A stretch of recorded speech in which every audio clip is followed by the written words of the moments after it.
ప్రతి విషయంలోనూ ప్రార్థన విజ్ఞాపనముల చేత దేవునికి కృతజ్ఞతాపూర్వకంగా మన విన్నపాలను తెలియజేయాలట.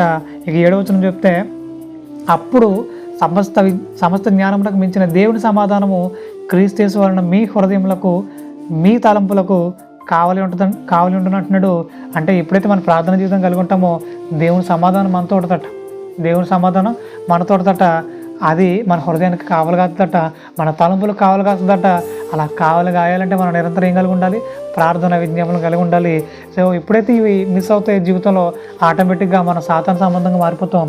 వాడి యొక్క ఆలోచనలే నెరవేరుస్తాం. వాడిని సంతోషపెట్టే దిశగా మనం ముందుకెళ్తాం. సో వాడిని సంతోషపెట్టడానికి మన భూమి మీదకి రాలేదు.